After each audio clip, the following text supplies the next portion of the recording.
Hello అండి, welcome to A to Z voices. ఈరోజు మనం మాట్లాడుకోబోయే టాపిక్ రామ్ చరణ్ కూతురు బర్త్డే అప్పుడు బయటపడ్డ కొన్ని నిజాల గురించి మాట్లాడుకుందాం. లేట్ చేయకుండా డీటెయిల్స్లోకి వెళ్ళిపోతే వీడియోని ఎక్కడ స్కిప్ చేయకుండా చూడండి.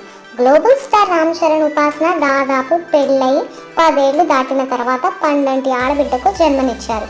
ఇక వారసురాలు రాకతో మెగా ఫ్యామిలీలో సంబరాలు అంబరాన్ని అంటాయి. అంతేకాకుండా మెగా వారసురాలు క్లింకార రాకతో నాన్న రామ్ చరణ్ గ్లోబల్ స్టార్గా గుర్తింపు తెచ్చుకున్నాడు. తాత చిరంజీవికి పద్మభూషణ్ అవార్డు కూడా వచ్చింది.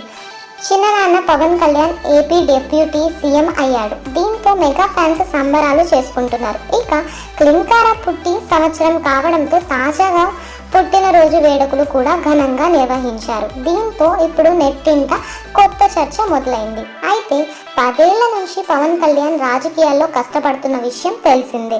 ఈసారి ఎలక్షన్లో మెగా ఫ్యామిలీతో సహా పలువురు స్టార్ హీరోలు ఫ్యాన్స్ అందరూ కూడా పవన్ కళ్యాణ్కు సపోర్ట్ ఇచ్చారు. కానీ అల్లు అర్జున్ మాత్రం తన సపోర్ట్ వైఎస్ఆర్ పార్టీ అభ్యర్థిగా తెలిపాడు. అతడి తరపున ప్రచారానికి వెళ్ళాడు. దీంతో నెట్టింట mega family versus Allu Arjun family అన్నట్లుగా వార్ నడుస్తుంది. దీనికి తోడు ఎలక్షన్ల టైంలో నాగబాబు ట్వీట్, సాయిధరం తేజ్ అల్లు అర్జున్ అన్ఫాలో కొట్టడం అన్నీ ఈ గొడవల్లో ఇప్పుడు క్లింకార బర్త్డేతో ఇవి మరింత హాట్ టాపిక్గా మారాయి. జూన్ 20న క్లింకార ఫస్ట్ బర్త్డే సెలబ్రేషన్స్ బాగా జరిగాయి. ఈ క్రమంలోనే క్లింకార బర్త్డే సెలబ్రేషన్స్కి సంబంధించిన కొన్ని పిక్స్ నెట్టింట చక్కర్లు కొడుతున్నాయి.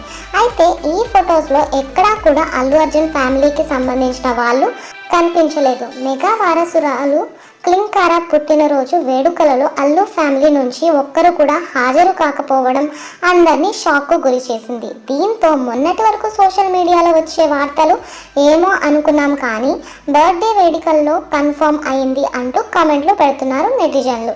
ఇక మరికొందరు మాత్రం అసలు అల్లు అర్జున్ ఫ్యామిలీ వచ్చిందో లేదో తెలియకుండా ఈ ట్రోల్స్ అవసరమా అంటూ రిప్లైలు ఇస్తున్నారు. మీరేమంటారో కామెంట్ చేయండి. అలాగే ఇలాంటి బొచ్చెడు వీడియోల కోసం మెగా ఫ్యామిలీ ఫ్యాన్స్ అందరూ లైక్ చేసి ఛానల్ని సబ్స్క్రైబ్ చేయండి.